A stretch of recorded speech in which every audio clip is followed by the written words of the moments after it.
Tava ali em Orlando, fazendo um enxoval da Baby. De repente, aparece uma postagem do Mr. Donald Trump. E aí ele manda isso aqui pro presidente Lula. Por que eu tô falando sobre esse assunto? Primeiro para dar um recap dessa semana, mas depois também para poder pincelar um pouquinho do investimento que eu vou fazer hoje. Porque quando a gente vai investir, a gente leva um pouco em consideração o contexto, né? Existem dois tipos de aplicações que você pode fazer. Você pode investir sem market timing e você pode investir com market timing. Quando você investe sem market timing, que é geralmente como eu recomendo que você invista, que as pessoas invistam, o Trump mandou uma carta falando assim, ele sabe, ele conhece e ele lidou com o presidente Jair Bolsonaro e respeita ele grandemente, assim como outros líderes de outros países. E a forma como que o Brasil vem tratando o presidente Bolsonaro, que é um líder altamente respeitado ao redor do mundo, tem sido uma desgraça. E aí diz que esse trial, esse julgamento, não deveria estar acontecendo. E que isso aqui é uma caça às bruxas que deveria encerrar imediatamente. Olha que louco, o homem mais poderoso do mundo, ele chegou, mandou uma carta pro presidente do Brasil, e você imagina o presidente do Brasil, que tem o seu maior opositor, que é o Bolsonaro, de repente recebe uma carta dessa. Só que aí o que acontece? O Trump, junto disso, ele colocou, talvez quase que de uma forma, quase como uma retaliação, ele colocou um imposto de 50% para os produtos brasileiros que vão para os Estados Unidos. Você imagina só, por que isso é ruim para o Brasil? Porque se eu vendo um produto para o exterior e agora eu tenho que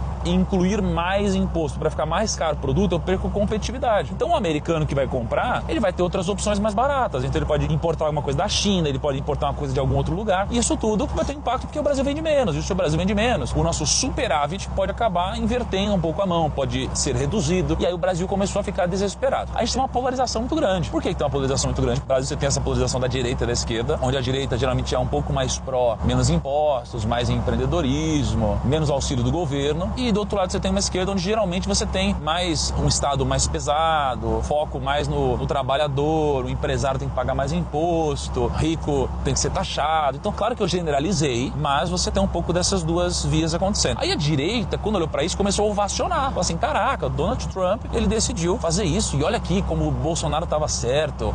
Olha como o Lula, sei lá o quê, a esquerda tá sempre errada e tal. E a esquerda começou a olhar para isso e falar, vocês estão malucos, né? Quer dizer, vocês estão comemorando que de alguma forma o Trump endossou um grande líder da direita, porém, vocês estão fazendo isso em detrimento de a gente ser mais taxado na exportação. Vocês estão malucos. E essa narrativa, que parecia bom para a direita, acabou virando uma coisa ruim. Então a narrativa começou a ser de que, poxa, até quem é da direita, que deveria pensar na economia, né, como uma das suas prioridades, na verdade está cagando para isso e está focando só nessa questão do endosso do Bolsonaro. Quando você vê isso acontecendo, o pessoal começa a falar, viu, como são só crias do Bolsonaro, não estão se preocupando com a economia, isso aqui é ruim. Eu não estou tomando partido aqui, mas eu estou te trazendo um pouco da narrativa que foi sendo construída. Qual que é o problema? Na verdade, isso aqui começou a envezar para um lado e começou a ficar ruim para a direita um pouco. No Canadá aconteceu uma coisa relativamente semelhante, onde a gente tinha a direita com uma ampla vantagem nas eleições e ela acabou perdendo para a esquerda depois que os Estados Unidos acabou ameaçando impor sanções, taxas e tarifas. Então, será que no Brasil, o Lula, que estava com uma popularidade muito mais baixa, será que, na verdade, ele vai ser beneficiado de algo como isso? Eu não sei, mas o mercado ficou desesperado. Na segunda-feira passada, vocês lembram? Eu comprei VCLT, que é um ETF de renda fixa,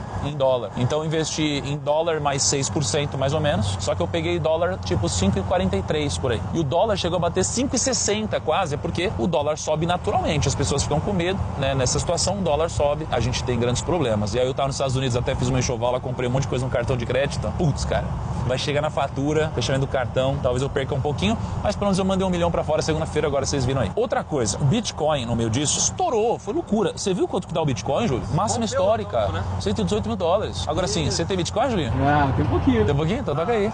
Ó, você que me segue aqui há quase 10 anos e você viu eu falando de Bitcoin talvez há 8 ou 9 anos. Um dos primeiros vídeos do YouTube sobre Bitcoin eu fiz e eu faço desde então. E eu compro, vendo, mas geralmente estou sempre comprado Bitcoin. E nesse ano eu comprei, acho que foram 3 ou 4 milhões de Bitcoin, preciso confirmar. Comprei bastante. Que bom que subiu. Estamos ganhando um dinheirinho. Obrigado, Perini. Obrigado, Perini, também. Obrigado a todos os nossos conselheiros. Obrigado ao Richard Rittenband. No meio de tudo isso, adivinha só, vem um cara chamado Lula, Luiz Inácio Lula da Silva, que responde a essa nota. Tendo em vista a manifestação pública do presidente americano Donald Trump apresentada numa rede social na tarde desta quarta, ou seja, está debochando aqui, é importante ressaltar, o Brasil é um país soberano, com instituições independentes, que não aceitará ser tutelado por ninguém. O processo judicial contra aqueles que planejaram o golpe de Estado, olha como ele reitera aqui, porque aí você tem essa briga, né? A direita fala, não teve golpe, e a esquerda fica, não teve golpe e tal. É de competência apenas da justiça brasileira, e portanto não está sujeito a nenhum tipo de ingerência ou ameaça que fira pedir independência das instituições. Eu acho que no discurso aqui ele foi gênio nessa parte. No contexto das plataformas digitais, a sociedade brasileira rejeita conteúdos de ódio, racismo, pornografia infantil,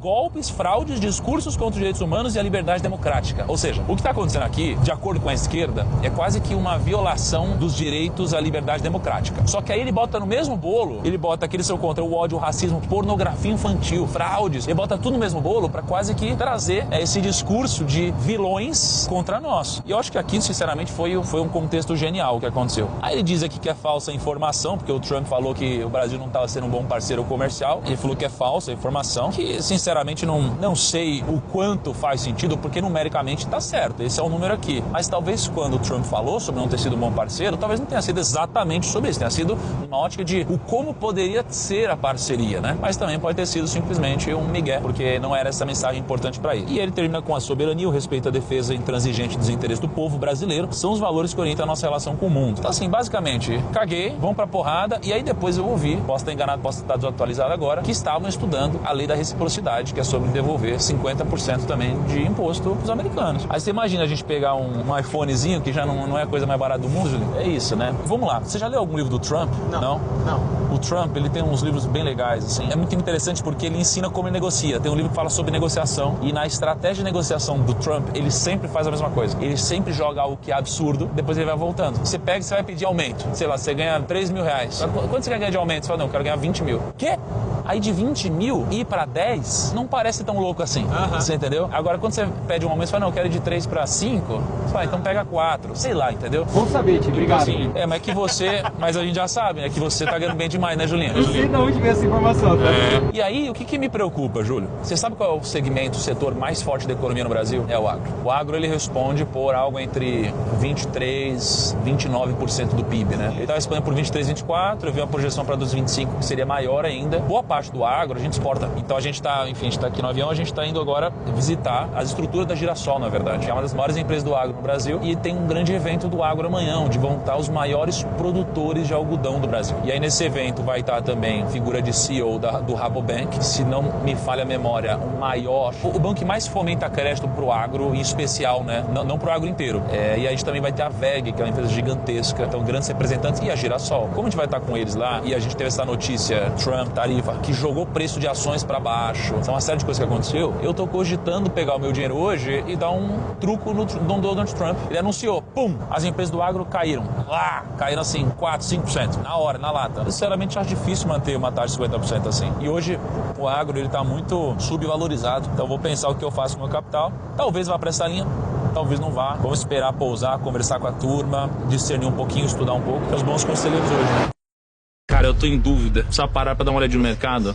Quando terminar aqui, a gente vai voltar pro hotel. Aí eu vou abrir o computador, eu vou ver um pouquinho como estão os preços hoje, o que caiu esses dias mais, entendeu? Gilmar, tipo um negócio. Rabobank, você tinha falado que ele 80% dos produtores de algodão ele financia. Banco do Brasil é o maior financiador do agro no Brasil. Conforme geral, sem sombra, porque ele tem as linhas incentivadas, né? É que o algodão é um público mais específico que toma mais em dólar. As linhas de crédito do plano Safra estão, a maioria com eles. Os produtores, você consegue ver de alguma forma algum risco generalizado de eles começarem a dar calote, coisa e tal? Ou você acha que não tem nada fora da normalidade? Isso é do mercado financeiro, né? Se você puxar na linha dos, sei lá, 10, 20 anos, a gente tem momentos assim e momentos de queda. Nesses momentos, alguns ficam para trás, né? Alto endividamento, commodity cai, dólar sobe, mas nunca há nada assim de forma que, derrube o sistema, né? Uma das coisas que mais me ajudaram na vida foi ser um cara humilde para pedir conselho, sabe? E aí um cara humilde para pedir conselho e exposto a situações onde você pode pedir conselho para as pessoas certas. Cara, isso daqui muda muito o nosso jogo, né? Então, o que vocês estão podendo viver hoje, às vezes me assistindo, vendo as conversas que eu tenho, é uma coisa que eu não pude viver, porque na minha época não tinha ninguém gravando esse tipo de coisa, né? E até hoje mesmo, na verdade hoje, quem que faz isso, né? E eu faço isso por vocês, gente. Me diverte, faz parte do meu trabalho, mas o propósito maior aqui é vocês, que vocês possam se inspirar com tudo isso que eu vivo, vocês possam olhar para isso como algo a se buscar. Quero que vocês enriqueçam de verdade, genuinamente. Quero que você seja uma pessoa que conquista. Quero que você seja uma pessoa que possa escolher levar sua família para viajar quando você quiser. Quero que você possa investir, curtir os dividendos, comprar algo legal, viver uma experiência bacana, que vocês tenham muita prosperidade, tá? Nunca vou deixar de falar isso aqui para vocês. Tamo junto, primos.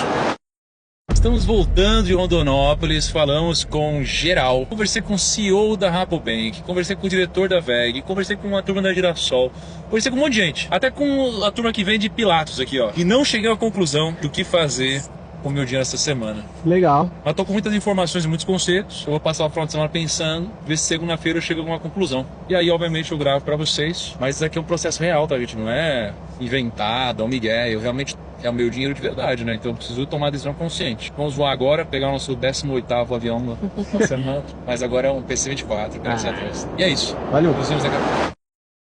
Pensei. O que eu vou fazer? Eu provavelmente vou esperar para ver se esses ativos hoje, como Banco do Brasil, como Soja 3, como alguns outros também do agro, se eles vão ter algum outro reajuste. Porque por mais que a gente tenha tido uma safra recorde na soja, eu conversei com muitas pessoas até que não apareceram no vídeo, com mixed feelings sobre como vai ser o ano. E eu tô otimista, mas como eu já aloquei bastante em Banco do Brasil, bastante também em Soja 3, vou esperar um pouco mais antes de alocar mais. Então até lá, eu vou seguir no que eu acredito que seja talvez uma das maiores oportunidades de investimentos da década.